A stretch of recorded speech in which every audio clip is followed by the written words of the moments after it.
Bu Intan buka ya, sekali lagi. Assalamualaikum warahmatullahi wabarakatuh.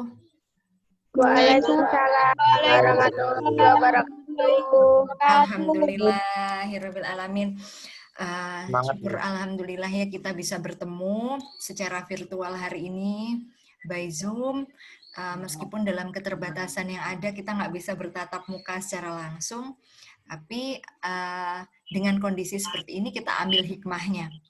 Apapun itu, insya Allah pasti ada hikmah dari semua bencana yang ada di negeri kita.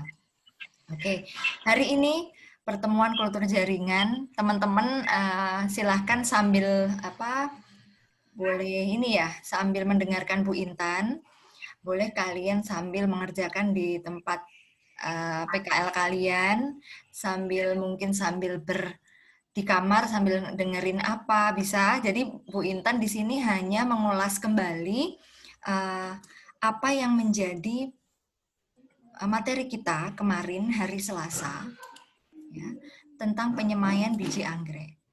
Penyemaian biji anggrek ini sama dengan kultur biji anggrek. Nah, Bu Intan ini ya, slideshow dulu. Sudah terlihat ya? Sudah, Bu. Iya, udah terlihat. Nah, ini ada suaranya Bu Intan. Mungkin tidak terlalu jelas karena Bu Intan membuatnya sambil kondisi Bu Intan saat itu membersihkan gubuk Ibu. Jadi, hari ini akan lebih jelas kita bahas bersama-sama tentang penyemaian biji anggrek. Jadi, tujuannya apa materi kuliah ini? Supaya melatih kalian untuk punya kesempatan, keterampilan, semoga saja bisa kita aplikasikan dalam bentuk praktikum setelah UTS, dan pengetahuan tentang perbanyakan tanaman anggrek. Kalau kalian lihat tanaman anggrek itu kan masih masih bisa dibilang tanaman yang cukup menjanjikan peluang usahanya. Jadi bisa dikatakan anggrek itu masih digemari oleh masyarakat, khususnya tanaman hias. Maka dari itu, baik dalam negeri maupun luar negeri ya, khususnya kalau dalam negeri juga masih banyak, luar negeri tambah banyak yang menggemari atau menjadi kita bisa mengirimkan ke luar negeri. Harapannya itu.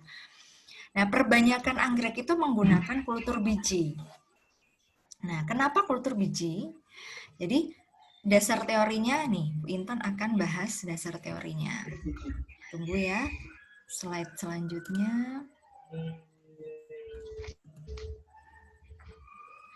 Nah, oke. Kalau kalian lihat, kalau kalian pernah mengetahui anggrek, biasanya hasil persilangan anggrek itu membentuk semacam buah. Ini belum Bu Intan bacakan dasar teorinya ya.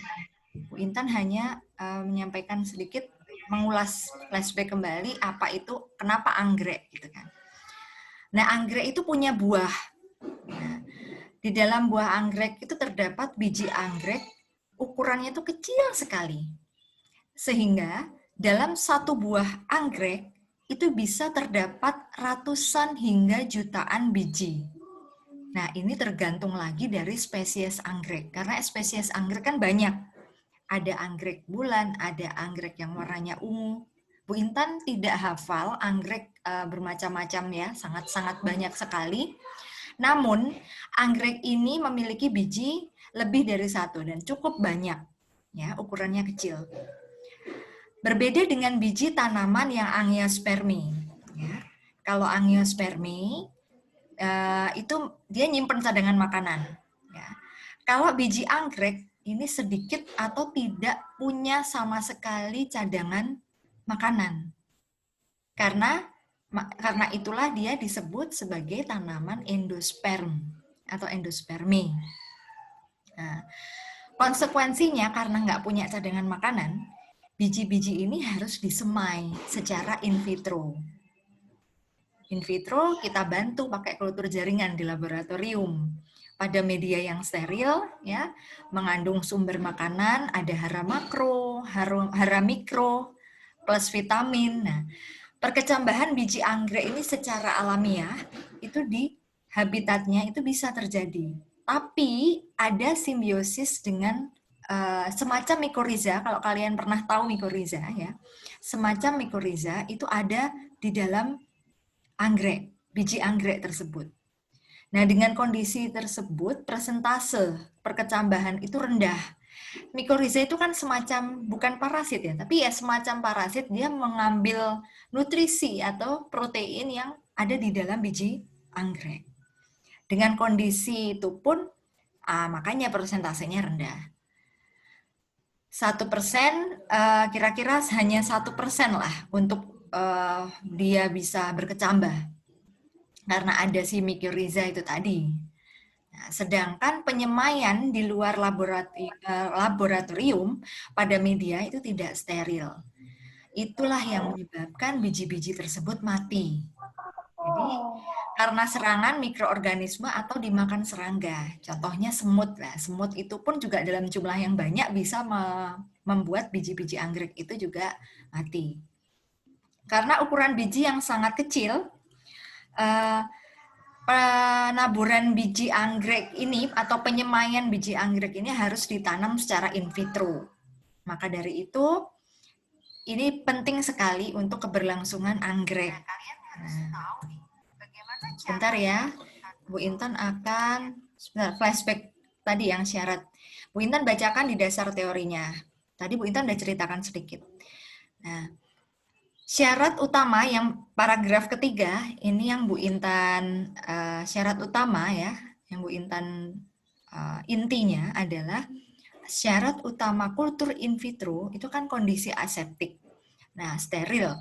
Nah, inilah juga yang menjadi faktor keberhasilan atau faktor penting, bisa dikatakan kunci keberhasilan anggrek ini berhasil untuk dikembangbiakkan atau dikembangkan. Maka dari itu, dari kendala itulah membuat para hobi tanaman hias, hobi yang memproduksi tanaman anggrek itu menggunakan cara ini, yaitu cara in vitro, kultur jaringan, dengan biji yang digunakan biji anggrek. Kultur in vitro itu kan, jadi kalau dilihat, kalian, Bu Intan belum share buahnya ya, buah hasil persilangan anggrek. Itu ada di modul Bu Intan, coba nanti Bu Intan share kembali modul gambar buah hasil persilangan, salah satu contohnya yaitu anggrek Phalaenopsis amabilis dengan anggrek Vanda tricolor. Jadi ini ada 2 macam anggrek yang sengaja disilangkan, tapi dengan kondisi atau secara in vitro atau kultur jaringan.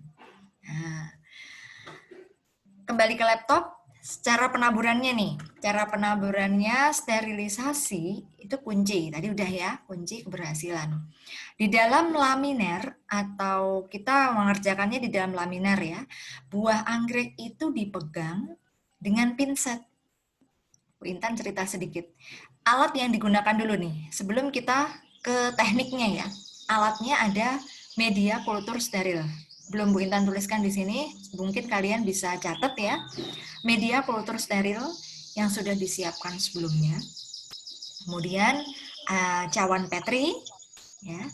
Cawan Petri ini diameternya agak besar nih, kira-kira 9 hingga 12 cm untuk tempat menaruh buah anggreknya ini di dalam laminer atau meja kerja, ya laminernya. Terus Erlenmeyer-nya kecil aja atau botol selai yang steril. Ini untuk tempat alkohol. Ya, alkohol ini difungsikan untuk mensterilisasi bahan eksplan, ya supaya tidak tumbuh jamur. Bahkan di sampingnya alkohol bisa kita siapkan juga 1 gelas selai yang isinya anti jamur. Ini bisa dibeli di toko. Ya, lampu Bunsen itu wajib ya, harus ada lampu Bunsen untuk sterilisasi dan spiritus. Nah, skalpel untuk pisaunya mengiris, mengambil bijinya anggrek, dan blade untuk mengiris buahnya itu. Bahannya yang jelas, yang pasti adalah buah anggrek yang siap ditabur atau siap disemai, kemudian spiritus, alkohol, dan jangan lupa kalau nggak punya anti jamur ya, kalau nggak sempet Bu beli di toko, kalian cukup menggunakan deterjen saja. Deterjen untuk mencuci buah anggrek itu supaya steril. Ya, itu hampir sama untuk membersihkan anti jamur juga. Nah, cara kerjanya ya, kita masuk ke laptop lagi. Tadi kan cara kerjanya dalam laminer itu buah anggrek dipegang, kemudian dengan pinset ya, dibakar sekali lagi, pinsetnya dibakar, bukan buahnya yang dibakar, tapi pinsetnya yang dibakar. Nah, baru setelah itu pinsetnya kan steril kalau dibakar di api Bunsen atau didekatkan di api Bunsen. Nah, setelah itu baru dibelah. Selanjutnya, biji-biji anggrek itu ditanam, dijatuhkan di media yang sudah disiapkan. Nah, pertama nih, buah itu dicuci di air keran kan, di air keran dicuci bersih menggunakan deterjen. Selanjutnya buah itu dicelupkan dalam didekatkan lampu Bunsen dan alat-alatnya ya. Nah, kemudian dimasukkan ke dalam laminer. Laminernya kondisi steril. Dipegang ya, dibakar pinsetnya, dibolak-balik ya. Kemudian udah diambil bijinya kan banyak tuh. Dijatuhkan di dalam media yang sudah kalian siapkan. Botol kulturnya kemudian ditutup ya, ditutup pakai kertas oilim apa namanya deh, foil itu, aluminium foil, sorry, aluminium foil, kemudian dikaret ya, dikaret bisa lebih dari 2 karet ya, 2 buah karet, yang karetnya itu sudah steril juga. Nah, baru di label ini tanggal sekian penanaman biji anggrek. Nah, dengan media anggrek jenis apa ditulis di situ. Nah, prinsipnya untuk menjaga kondisi ini supaya steril adalah tiap alat tanamnya itu dikenai dan dicelupkan dulu dalam alkohol. Baru setelah itu alkohol ya kan didekatkan api Bunsen. Jangan alkohol kemudian dibakar di lampu ya, bisa kondisi bisa nanti panas ya, meledak. Nah, jadi paling tidak didekatkan saja api Bunsen, kemudian jangan sampai alat tersebut mengandung. Dari situ kalian bisa melihat gambar. Coba kita lihat gambarnya. Nah, gambar 8 ini adalah gambar yang ada di modul yang telah Bu Intan share di e-learning. Jadi, kalau kalian lihat nih, buahnya seperti ini. Buah dicuci, kemudian disikat. Nah, disikat dengan deterjen supaya bersih ya. Nah, kemudian dicelupkan pada spiritus.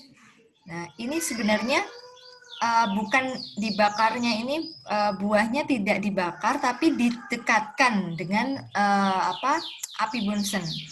Nah, setelah itu dibelah, diambil bijinya dengan pisau steril, biji ditabur pada media. Nah, dan kemudian berkecambah, sudah ditunggu kira-kira beberapa minggu, 2 minggu, 3 minggu biasanya sudah mulai kecil-kecil itu muncul ya, berkecambah.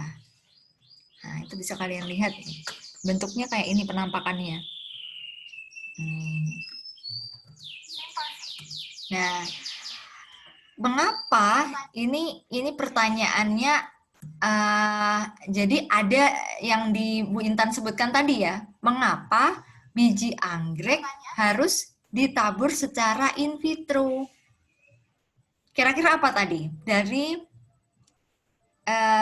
materi yang Ibu sampaikan di awal tadi, berarti kalian kalau sudah paham, pastinya tahu mengapa biji anggrek harus ditabur atau ditanam secara in vitro.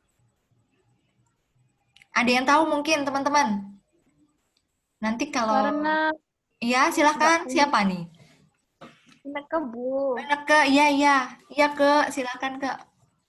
Karena anggrek tidak punya cadangan makanan, Bu. Iya, betul ke cadangan makanan, nggak punya. Kemudian ada lagi salah satunya semacam mikoriza yang tadi semacam parasit kan kehidupan dia ngambilin nutrisinya. Sudah nggak punya cadangan makanan, makanannya juga dimakan atau diserap nutrisinya oleh si mikoriza itu.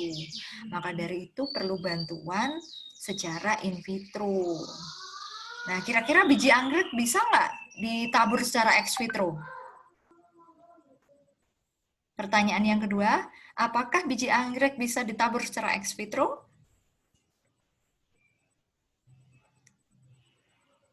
Ada yang tahu?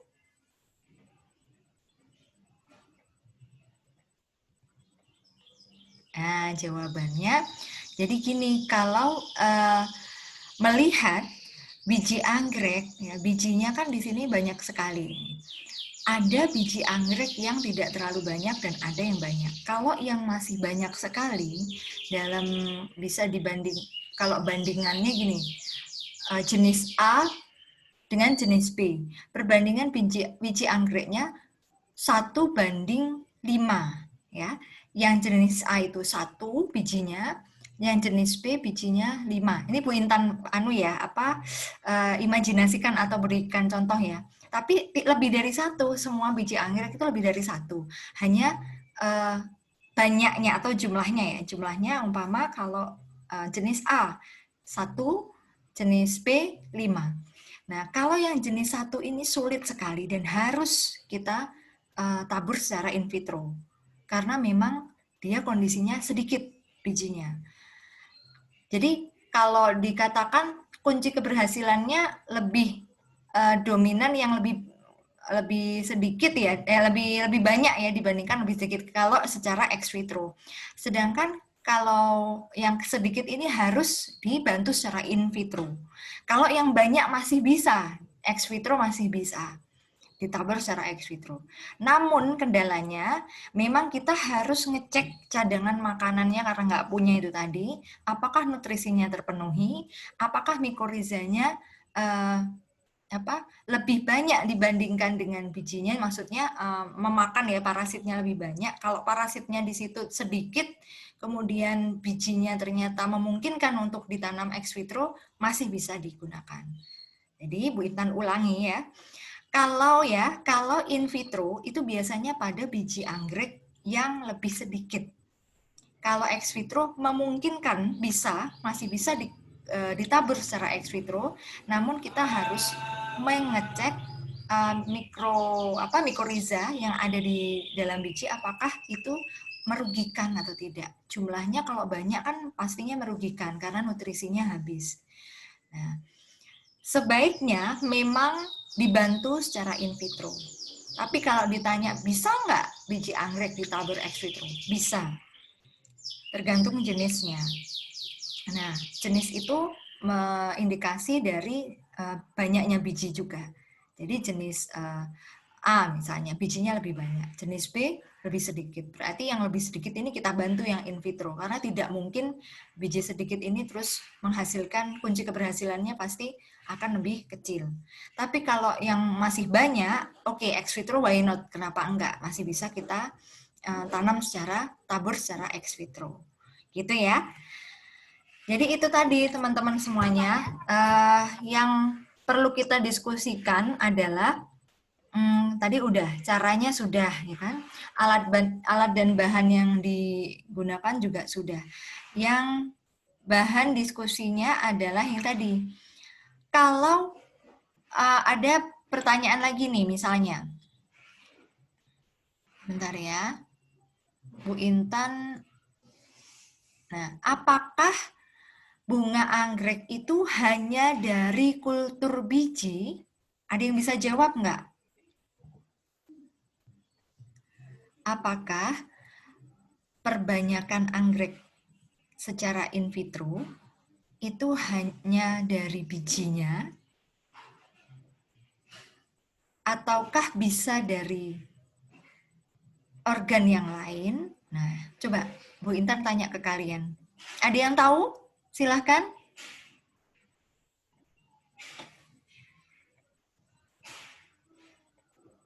Ada yang bisa?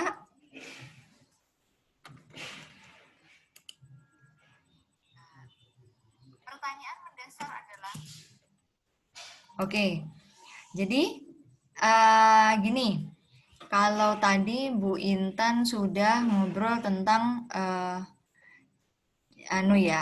beberapa jenis caranya ya. Caranya salah satunya adalah biji. Jadi di sini ada atau bisa, jadi kultur anggrek itu tidak hanya dari biji, bisa juga kultur itu dari tangkai bunga anggrek. Nah, jadi bisa dari tangkai bunga, contohnya anggrek Phalaenopsis itu bisa ditanam, eksplannya adalah tangkai bunganya, tidak harus dari biji.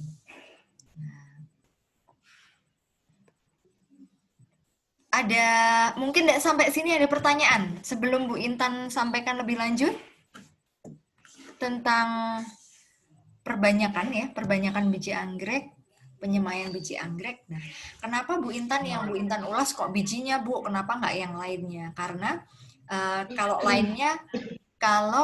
organ lainnya itu masih mudah, ya kan? Mudah untuk dilakukan karena tidak ada hambatannya. Tapi yang ada hambatannya atau ada tantangan sendiri adalah bijinya, karena bijinya itu sulit. Kondisinya permasalahannya tidak punya cadangan makanan, plus ada parasit di dalamnya, sejenis mikoriza di dalam biji. Itu yang membuat Bu Intan Bu Intan pilih biji anggrek, karena kondisi ini bisa membantu dan lebih cepat loh, lebih cepat ya. Biji anggrek itu bisa lebih cepat dibandingkan dengan organ yang lainnya. Nah, Bu Intan sudah kirim ya e-learning tentang modul praktikum. Di situ banyak yang bisa kita pelajari. Cara kerjanya sudah ada, bahan diskusinya yaitu tadi. Nah, kira-kira ada yang tahu nggak faktor-faktor yang mempengaruhi, kalian tahu morfogenesis ya? Morfogenesis itu dari, jadi semacam, kan tanaman nih, tanaman itu berubah, ya, bertransformasi ya, transformasi gen ya. Nah ini kultur in vitro ini disilangkan, kan tadi Bu Intan di awal bilang, persilangan antara anggrek A dan anggrek B.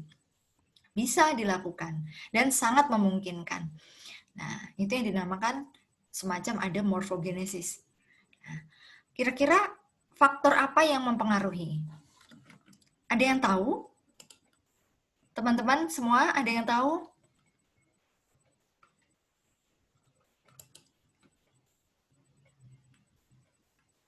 Kok kalian pada diam semua? Apakah ini jelas nggak kira-kira materi Ibu yang Ibu share?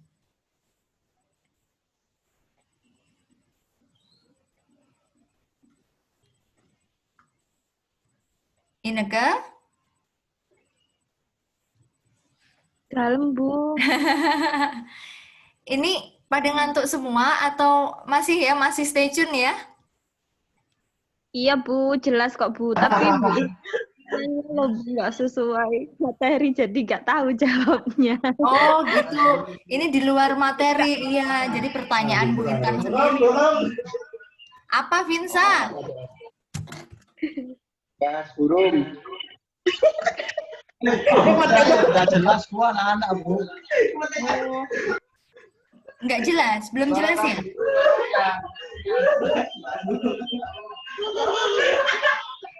Gimana sih? Para Bu. Ini apa? Jadi gini, Bu Intan tuh ngobrol ke kalian, jadi ini ada pertanyaan-pertanyaan yang mungkin bisa kalian kira-kira apa ya, ngerti nggak ya, sejauh apa, paham nggak kira-kira yang Ibu sampaikan. Tapi sejauh ini paham nggak? Bisa dipahami? Paham, Bu. Oke, ya. Yang jelas, Alhamdulillah. tuh sambil makan tuh. Ayo,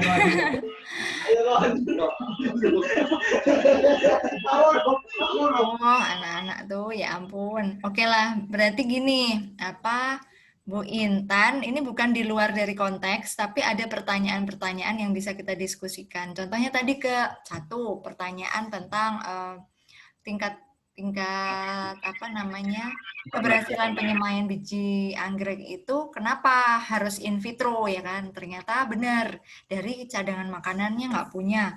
Kemudian ada mycorrhiza yang sifatnya parasite, jadi kayak ngambilin nutrisinya itu di biji anggrek. Itu yang pertama ya. Kesimpulannya itu. Terus yang kedua, kira-kira bisa nggak selain biji yang digunakan untuk nanam, untuk eksplan di in vitro? Bisa. Jadi selain biji anggrek, kita bisa menggunakan tangkai bunga anggrek. Nah, jadi tidak hanya biji anggrek aja. Terus kenapa Bu Intan kok bahasnya biji? Kenapa nggak yang lain? Karena di sini permasalahan utamanya yang kompleks adalah dari biji. Karena dari biji itulah permasalahannya kan tadi cadangan makanan. Maka kalau udah ngerti ya, ya kalau yang lainnya tidak ada masalah karena tidak ada kendala. Nah, kendala ada pada biji ini tadi. Kondisinya nggak ada cadangan makanan. Kesimpulan yang kedua itu tadi. Kesimpulan yang ketiga ya, yang harus kalian pahami, kunci keberhasilan dari persilangan kayak morfogenesis. Morfogenesis itu kayak persilangan anggrek itu ya. Jadi anggrek misalnya anggrek putih sama ungu disilangkan jadi anggreknya jadi warna pink gitu ya. Bereksplorasi dengan genetik ya. Itu bisa dilakukan. Cuma faktornya apa? Faktornya ya sama, sterilisasi tadi, Ineke. Jadi teman-teman semuanya ya, nggak hanya Ineke, semuanya. Jadi kunci keberhasilannya adalah sterilisasi. Tadi steril kondisinya semua. Terus yang kedua, kalau menggunakan kultur in vitro harus sesuai dengan lingkungan, disesuaikan dengan ini. Saat nanti persemaian, saat nanti pindah tanam itu disesuaikan anggrek itu bisa hidup di mana itu. Terus juga kesehatan eksplannya, kesehatan tanaman yang kita gunakan untuk nanam. Dia termasuk indukan yang bagus nggak? Gitu. Jangan sampai kita mau nanam kultur jaringan, indukannya ternyata bunganya kecil, kemudian tipe mutunya kurang baik. Nah, anggrek yang digunakan atau eksplan yang digunakan itu harus baik. Kriteria baiknya adalah dilihat dari indukannya bagus. Kalau indukannya bagus, kita ambil indukannya, jangan ambil anakannya. Karena kalau anakan, biasanya dia misalnya kena sakit apa. Kalau indukannya dari awalnya kan ya, dari awal mutunya udah bagus. Begitu teman-teman semuanya. Jadi ada 3 itu tadi ya, 3 kesimpulan. Dan satu lagi, kesimpulan yang keempat adalah kalian harus mengerti, paham metode dari kultur biji anggrek tadi. Dari pembelahan. Enaknya praktikum nih kalau metode ini. Pembelahan, kemudian medianya udah steril semua, peralatan steril. Kita ada di Laminer, kerja di situ. Baru setelah itu kita bereksperimen. Nah, itu teman-teman, ada pertanyaan? Intan, saya mau tanya. Apa Faizal? Itu Bu, mau tanya tentang kultur jaringan. Iya. Apakah tanaman kaktus itu bisa dikultur jaringan, Bu? Kaktus. Terus kalau bisa bagian apa yang dikultur jaringan? Oke, iya. Pada dasarnya semua tanaman itu punya bisa digunakan untuk kultur jaringan. Nah, kaktus pun sebenarnya bisa loh. Bisa. Oke. Bu Intan lihat kalau kaktus itu kan saat ini kayaknya lagi diminati teman-teman ya. Iya, Bu, Masyarakat. betul. Masyarakat senang banget tanam kaktus, termasuk Bu Intan. Tapi tidak banyak. Bu Intan hanya punya 2 kaktus. itu biasanya Faizal, tunas kaktus itu punya respon yang bagus untuk kita gunakan dalam kultur jaringan. Jadi kayak semacam coba kalau kalian lihat tunasnya kaktus kecil itu ya di bagian bawahnya, pas masih kecil itu kita ambil. Itu bisa kita gunakan untuk memperbanyak dengan kultur jaringan. Bisa juga batang, tapi batangnya pada saat momen dia vegetatif. Kita ambil batangnya. Nah, yang jelas karena dia nggak punya daun ya, nggak mungkin ya daun. Dia hanya bisa di batang dan tunas. Begitu, Faizal. Bisa digunakan untuk kultur jaringan. Apa kita nyoba ya besok ya? Besok saat UTS kita nyoba aja. Kaktus kan lucu ya. Bu, pengen nyoba. Kita Nanti saya bawakan Bu sampelnya. Punya, Faizal? Punya, ada. Iya Zal, bisa diambil dari kira-kira kaktus yang usia muda Zal. Jadi usia vegetatif gitu. Kita bawa yang vegetatif sama yang sudah jadi. Karena kalau yang tunas itu dari yang kecil, kalau yang udah jadi itu biasanya pakai batangnya. Bu Intan akan share nanti ya cara metodenya pemotongan kaktusnya supaya kalian lebih dalam bentuk video kayaknya lebih bagus ya supaya kalian. Nah, setelah kita enaknya praktikum setelah UTS. Kita praktikum. Kalau anggrek udah sangat banyak. Terus ini kalau tanaman-tanaman semacam sayur, bawang gitu itu sudah banyak sekali. Tapi kaktus masih jarang, Faizal. Benar.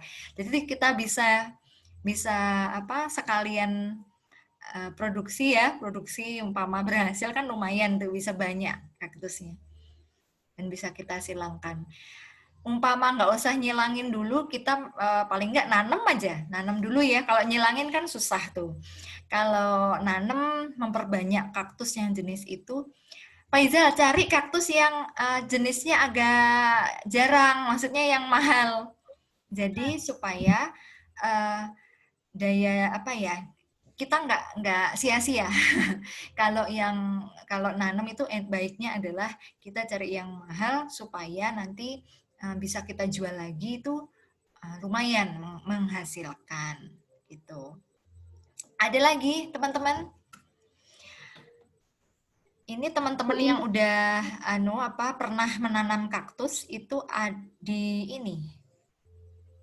fakultas di Aceh ada salah satu nih, kalau kalian lihat salah satu referensi Fakultas Pertanian